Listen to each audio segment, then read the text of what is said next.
Hello, welcome to another Gortman video. If you have come here to learn something, then you're in the right place, because this is a redstone video. Redstone is a form of electricity. All it really is just a power line to make machines work, aka pistons, droppers, and other stuff. With that very brief description, let's get right into it. First things first, we have the redstone line. Redstone line is the most generic thing in redstone. All it is a piece of redstone. All it is just it's just a cross when it's first placed, which also powers every single block around it, except for the top. If I put a piece of redstone dust right next to it, it will redirect towards the other redstone piece. If I put one above it, then it will turn into the second piece of redstone that I put down. Next, we have uninteractive components. Two very big words. Not confusing at all. If I just take this redstone and I put it next to these components, it will not connect to them because they are what? Because they don't power anything. Next, we have interactive components. These are things that provide power, such as redstone torch block, repeater, comparator, absorber, lectern, target block, lightning rod, daylight sensor, trap chest, and detector rail. Next category is powered redstone. Powered redstone is just like regular redstone, but it has a different color, and it is also deemed powered. Redstone power can only go a certain distance until it turns to 0, and I will be explaining how that works in this instance here. If I turn on the lever and I look at this piece of redstone, as you see in the circle, the power is 15 and will decrease after every block I travel. It will decrease until it goes all the way to 1 and then 0. 0 meaning it is not powered. Up next, we have repeaters and comparators. Repeaters can do two things. They can cause delays and they can give power. I will show this to you by demonstrating the following. If I put two levers down and I start this one, it will go all the way to 1, not 0, because then there is no power. If it is at 1, it still has power, which a repeater can receive from. And then it repeats the power to 15, and then it continues along its way. The only drawback is if I start this lever, it will give it a delay, which is critical in redstone contraptions. Back from the other one, I was talking about delays.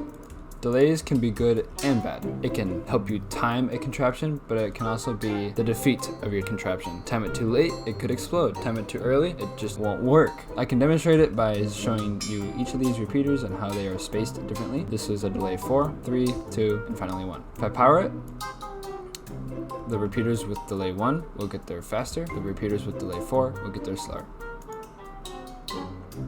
Comparators have two modes, one being the comparing mode.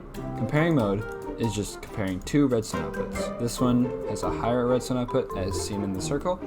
Wait a minute. This redstone output has a lower redstone power as shown in the circle. This one has a higher redstone power. If the power coming from the side is greater than the original input, the comparator will shut off. But if the original input is greater than the side input, then the comparator will stay on with the original input. On to the next mode of subtraction mode.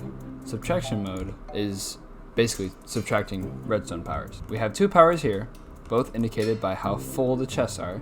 Since this one is fuller than this one, that means this one has a higher power output than this one. The original input is the first part of the equation, and the second input coming from the side is the second part of the equation. 10 minus 7 is 3. Subtraction. Comparators have another thing they can do. They can carry input powers. If I take this lever and I connect it to the redstone dust and I flick it on, this redstone dust will have a power of 15 going into the comparator and coming out with a power of 15, and then going in and then coming out. It will still have a power of 15 after a bajillion of these all the way down. But the only drawback, it has delay. Next up, we have hard powering and soft powering. Hard powering is pretty simple, I guess. It's basically just when a comparator and repeater run directly into a block, a redstone dust can take an output from any direction. Same thing for the redstone torch. If I take a piece of redstone and I put it here, the redstone torch directly powers the block above it, powering the redstone dust. Same thing here, and same thing here. Hard powering goes with the lever too. If I put a lever on a block and I flick it, it is hard powering this block, and a redstone dust can take an output from any angle, top or bottom. Soft powering is a little bit different. If I flick this lever this redstone dust is going directly into this block, but nothing's happening. The only way to take power out of it is if I take a repeater and have it receive directly from the block, just like that. Next, we go into my favorite, pistons and sticky pistons. First we'll be talking about is sticky pistons versus regular pistons. If I take this lever and I flick it, both pistons will activate, pushing the block upward. But if I deactivate it, one piston will only bring the block down. The other one will leave the block floating. You know, it's normal. Next up, we have the piston push limit. The piston push limit is pretty simple. If I use this lever and I flick it, it pushes a maximum of 12 blocks. If I deactivate it and put a 13th block in there, and I try and flick it, it won't work. Slime and honey blocks are most often used with pistons. Slime and honey blocks act the same, but don't like each other, essentially. So if I were to power this one, what just happened?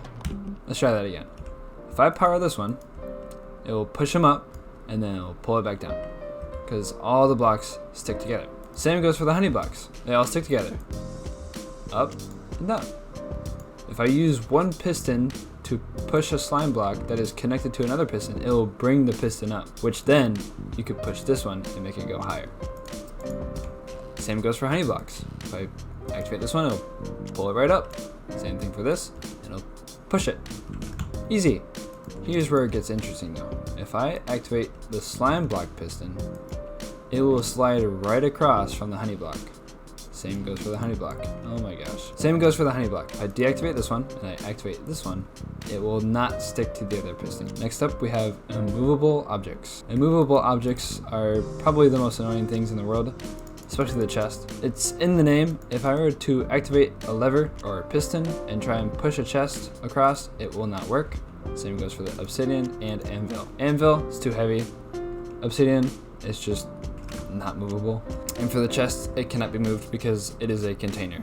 Same goes for pulling. I cannot pull either of them. Same goes for this, and same goes for that. This phenomenon you're seeing is what we'll get into next. Bud powering. Probably the most confusing thing in Minecraft. I'm going to do my best to explain this, but this is how I'm going to explain it. If I put a lever here and I activate it, it is supposed to only activate this piston. But I don't know if it's a bug or if Mojang intended it to be a thing, but it also powers this piston as well as deactivating it. But if I try to power this one, it doesn't work. Here's the crazy part though. If I activate this and then I get rid of the first piston, this one will still be activated. And even crazier, if I turn this off, it stays on. I find this to be the most annoying thing in Minecraft, but if I put a block back, it will retract. But if I remove it before powering it, same scenario as that one, it won't work. But as soon as I put a block there, it works. Crazy. Next up, we have observers.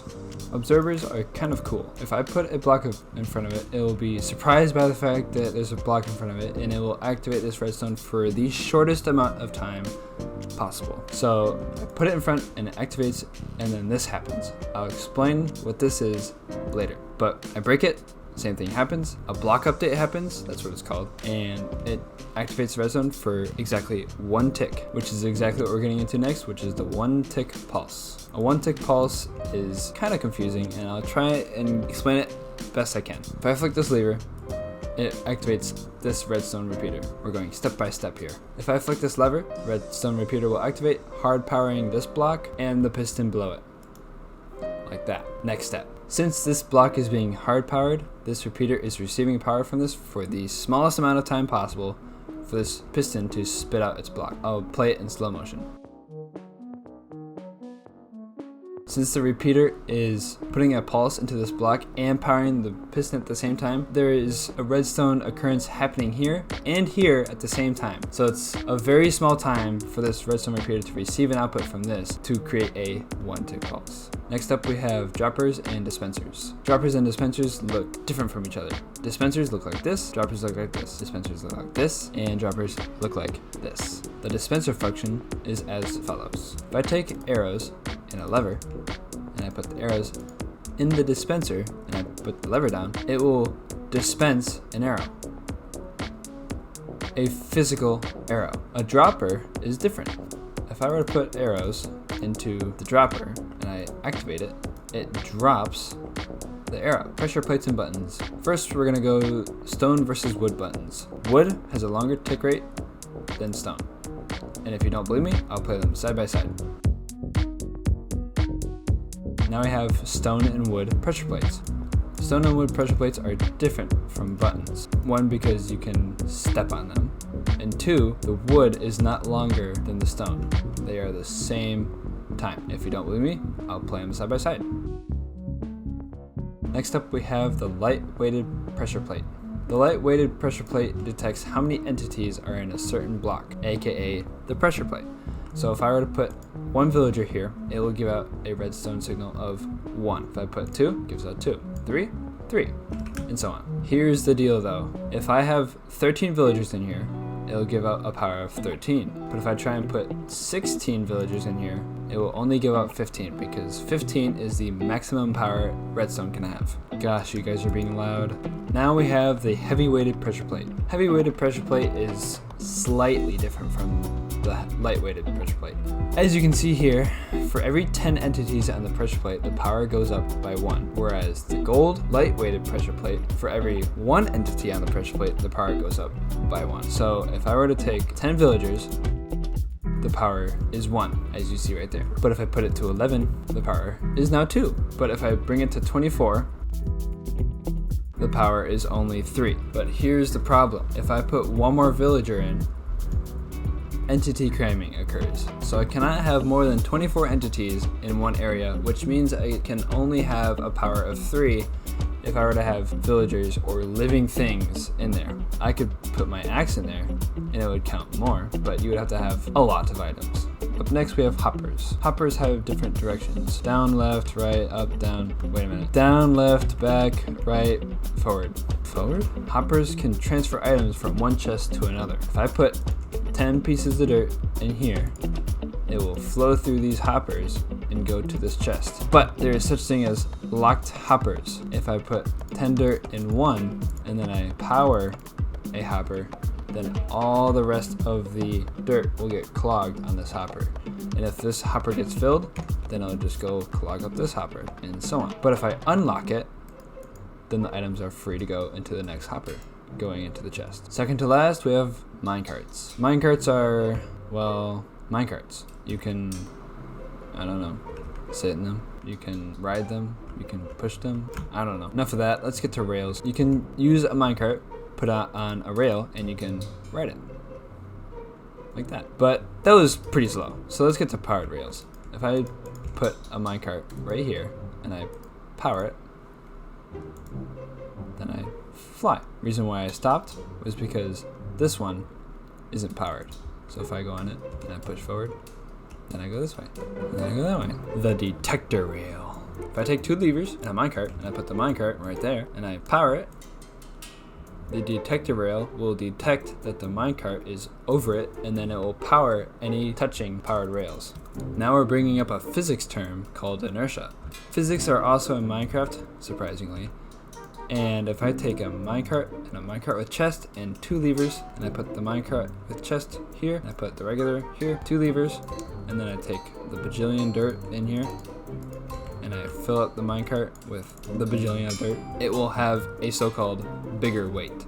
So if I launch this, it will only go a certain distance until it finally comes to a stop. But if I launch this one has a bigger weight, which means it has bigger inertia, which means it can travel farther. And finally, to cap it off, we have interactive blocks. First interactive block is the target block. Target block is, I guess, pretty simple. If I shoot it, it gives me a power output dependent on where I hit the target. So if I hit it right in the bullseye, it'll give me the biggest power output possible. Next we have the lightning rod. It's in the name. If it gets struck by lightning, then it will give out a power output of 15, which is the max.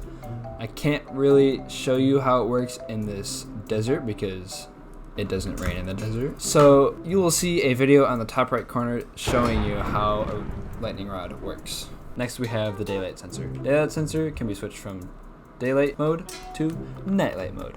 The daylight mode, as you saw, gives out a power output of 15 only when the sun is directly above us, also known as noon. If it is set to nightlight and I switch it to nighttime, then it will give a power output of 11, even though the moon is directly above us. The last thing I have to show you today is the tripwire hook. The tripwire hook is very simple. If I put string down, it will catch the string, and if I step on it, it will activate a redstone signal. It's very quick, it's faster than a pressure plate, but it is also a redstone activator.